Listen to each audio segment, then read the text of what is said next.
What is up, everybody? Tim back here with episode number 2.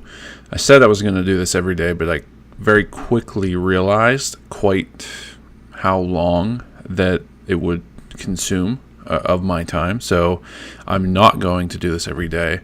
Maybe every other day, maybe twice a week, maybe 3 times a week. Unsure at this given time. But exciting news is I have some new production equipment that has come in, so hopefully the production value will increase. I have a handy dandy camera stand now, so that's what you're looking at me on now. Problem I had before was I had to prop my phone up on a book, and it was just kind of looked weird off in the distance.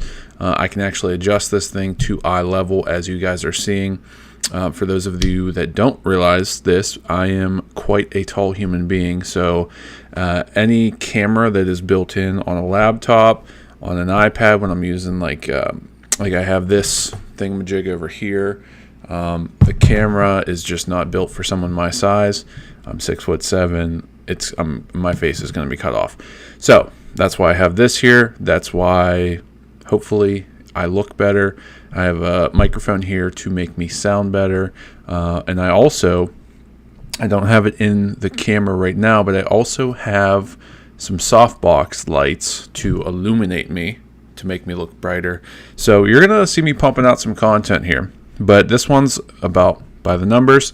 And we are going to just kind of dive right in here.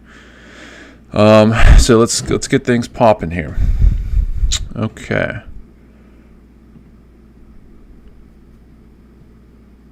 All right, so this is not the right one. This one. No, this is not the right browser. This is the right browser. Okay. I got 15 different Google Chrome profiles. All right, so I don't know. I don't know if you guys can see me or not right now. It's unclear. Oh yeah, I guess you can, but it doesn't show up on my screen. All right, we'll fix that later. So, anyways, let's jump right into it. So this is 160 South Wade. I'm going to try and get through this. The thing that sucks is I wish I could film this once or do this once so that I can stream this to Instagram and TikTok, because I'm pretty much on every platform. But the problem is I can only shoot in landscape mode. And if I try to screen share in landscape mode, it gets cut off on Instagram. So whatever. You're getting it live here. It'll probably not be live on Instagram. May look live, though. All right, so let's dive in to 160 South Wade. This is down in East Washington Borough. This one kind of caught my eye the other day. We have a list price of $450K. Washington, PA, like I said. Gross annual income is, the agent did a good job on this one and put in the actual numbers. This is the one thing that really, really does bother me when I am doing a investment property research on the MLS. Agents don't fill out the numbers, and it drives me nuts, because how am I even remotely able to figure out what the income is? And then I have to go through the whole hassle of calling them. It's just easier when people put all the information right there in front of you. But 450K, 69,000 in gross annual income. So we're going to plug these numbers into my handy dandy spreadsheet here. We're going to make a new copy of this. This is 60 South Wade. Okay. So 450,000. And we're just to kind of keep this nice, straightforward, and easy, we are going to assume that the property we're going to purchase it for 450. Most of you that know me know that I'm going to try my damnedest to negotiate that price down. And fortunately for a lot of people across America now, the market is starting to cool off, as they say. So you have a little bit more power as a buyer now. A little more negotiating power, I should say. So for this example, we're going to assume interest rates did come down. So we're just going to assume and say let's say you get a really competitive interest rate for an investment property. You're traditionally going to get a higher interest rate. But let's just say 6% interest rate. You're putting 20% down. 20% down on this property is going to set you back around $90,000. So it's obviously not a little bit. It's quite a bit of money. Taxes, $54.73. So we're going to input that information. Insurance, I'm just going to keep $2,000 here just for shits and gigs right now. Might be less, could be more. It's a I really screwed up. This is not a fourplex. This is a aplex. I don't even think that's a word. This is an 8-unit property. I don't even know why I thought that. I haven't personally been in this property, but there are 8 units that I believe are all occupied at this point. The breakdown of rents, let's see if the agent did a good job here.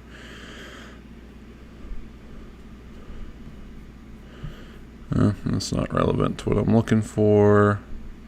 Financials. All right, so this is a dumbed down version of financials. So the rent is $5,750 total monthly. So it looks like our average rent is probably around $700, $725 between the 8. I don't really care to calculate that average right now, but just so you can kind of see the breakdown. We have annual expenses. Looks like maybe there's some common water involved, or maybe the landlord pays for some of the water. Maybe it's not all separate. It looks to be that's probably the case.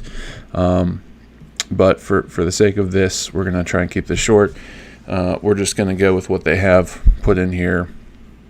So $54.73, $1,800. Utility expenses are $1,273. So we're just going to say $1,273. Take this out over here. 69,000 in gross annual income. Again, brings us out to 5,750. The nice thing about these is I can go more in depth with you. For people on Instagram and TikTok that will eventually see this, I can't go down and explain everything because it wouldn't let me. If I was live on Instagram, I could, but again, back to the format, how I have to film this so that it shows up. I can only do that. I'm doing this in landscape mode. It wouldn't show up very well on any of those platforms in landscape mode. But again, I can explain everything here. So in my spreadsheet here, we have assumptions. All right. So we have our we have our vacancy allowance. So the amount that we're going to allow because predictably, these aren't going to be 100% occupied all the time. You're going to have time in between tenants. So, we're going to budget for 4%. 3% in maintenance reserve. So this is money that you're going to stash away to just plan for, things to go wrong. We're going to put in 10% for property management. If you're a newer investor or a smaller real estate investor, you might manage this yourself. You're going to save a considerable amount of money, but we're just going to keep it 10% because I'm not sure who's going to watch this. I think a lot of people are attracted to real estate because obviously there's money to be made over the longer term, but I think a lot of them are attracted because they realize that they can hire a property management company. So I'm not going to say most people have a property management company, but I would say most that are probably over 10 to 15 units are probably operating at that. So long story short, we're going to keep that in there. And then utilities, I don't know if I put that information in. So let me go back here. So 12,700, we'll just say 12,755 in utilities.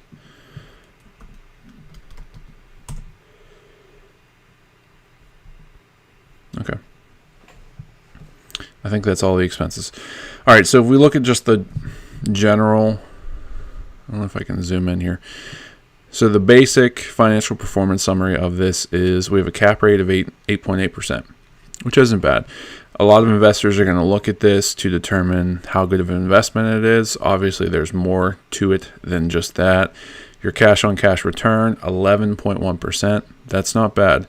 Your monthly cash flow, so money you are pocketing every single month after all expenses, $929.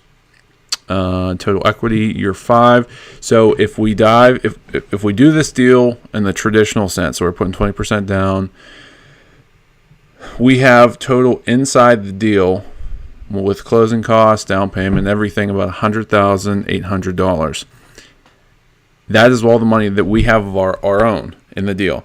Now we get to year 5, your tenants are naturally going to pay down the rent, or they're going to pay down the debt for you. So by year 5, provided all of these assumptions remain, you should have $185,000 roughly in equity by year 5. So let's just take a look deeper into the numbers here.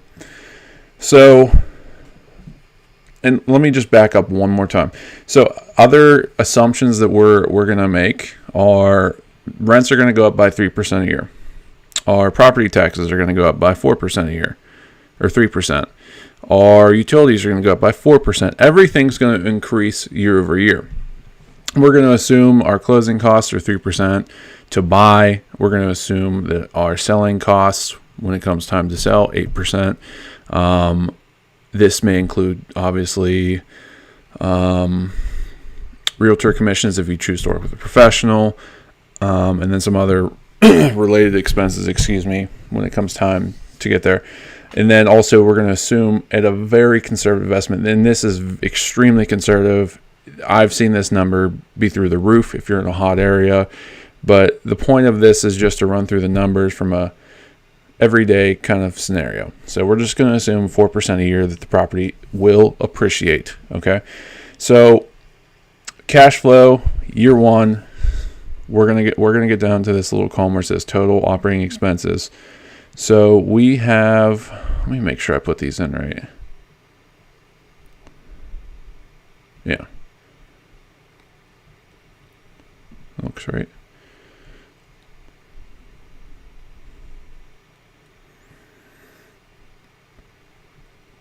Yeah, okay. I was just taking a second to look at that. So year 1, we have property taxes, insurance, utilities, maintenance, reserves, so money we're stashing away, property management. So our total operating expenses for year 1 are about $30,000. Now, once we take our gross scheduled income or gross annual income from the operating expenses, that leaves us with an operating income of $37,047. Then we have our mortgage expenses. So we have principal, interest, all that fun stuff. So annually, year 1, you should cash flow $11,146. So we have $100,000 into this deal. We're going to get $11,146 back year 1 in the annual cash flow. Every single month, that works out to be $929. Now, some of you may be wondering further down the column here. Let's jump to year 5. I'm not going to go through each individual year. Year 5, your annual cash flow is going to jump up to $15,482. You're going to start cash flowing $1,290. Let's say you hold on to this asset for the entire 30-year period. You're going to cash flow $54,400. Again, assuming these standard conventional things, you're going to cash flow about $4,500 a month. Depreciation, mortgage interest, that's all over here. But let's get down to the other data down here. So our cap rate on average is about 8%. Our cash on cash return, year 1 through year 30. So year 1, we're at 11%, 2, 12%. Year 5, we are at 14%.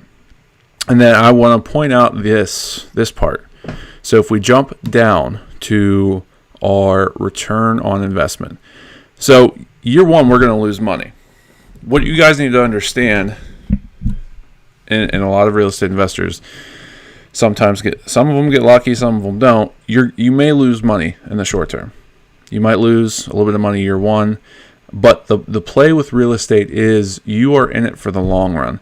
You're in it to think of a home as a mini 401k. When you invest in real estate, presumably you have tenants that will continue to occupy the space, and they will continue to pay the debt off and getting more equity as time goes on. So you are getting more and more money back. So year 1, you're not making any money. That's apparently clear. Year 2, though, you're making 20% on your money. All right, and then we jump to year 5. You're 133% of your money. Okay, so you're making good money when it comes to real estate. It's not an overnight play.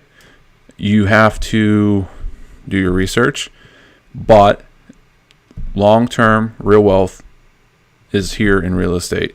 And if you look at these numbers, you can see why that's the case. And this isn't even accounting for any renovations you may need to make. So, I mean, there's things that we don't have the whole picture here. Again, we haven't walked through the place. We don't know what the condition is. Reasonably, I can assume. I know pictures are bullshit for the most part. They don't always look as nice as in person as they do online. But I can usually tell. I have a pretty keen eye now of, what they're probably going to be like when I get there. This looks like it's going to be in decent condition. But where I'm going with this is, let's say you put money into this, you renovate it, you continue to upgrade it. You may add more equity into the property, and you can potentially refinance the property, pull money out of the deal to put into another piece of real estate. There's a lot of things that you can do. But anyways, I'm going to cut this short. This is 160 South Wade. Any of you watching have any questions, interested in investing in real estate, get a hold of me. I'm a real estate expert here in Pittsburgh. This is where I specialize. If you ask me a question about Philadelphia, I have no idea. If you ask me a question about somewhere else, I have no idea. But I do have relationships all across the United States. I can get you in touch with the right person. This property, 160 South Wade, doesn't look bad. I gotta be honest with you. Frankly, I'm surprised that this is still available. Again, $450K. If you have some money sitting around, again, 20% on $450,000. That's a lot. I'm not going to sit here and say it's not a lot of money, but if you have money, you want your money to go to work for you, this property could be a fantastic investment for the future. So with that, I'm going to end this video. Have any questions, give me a shout. And this will be up, albeit in a shorter version, on Instagram, TikTok, and yeah, I think that's it. So, all right, peace out. I'm out.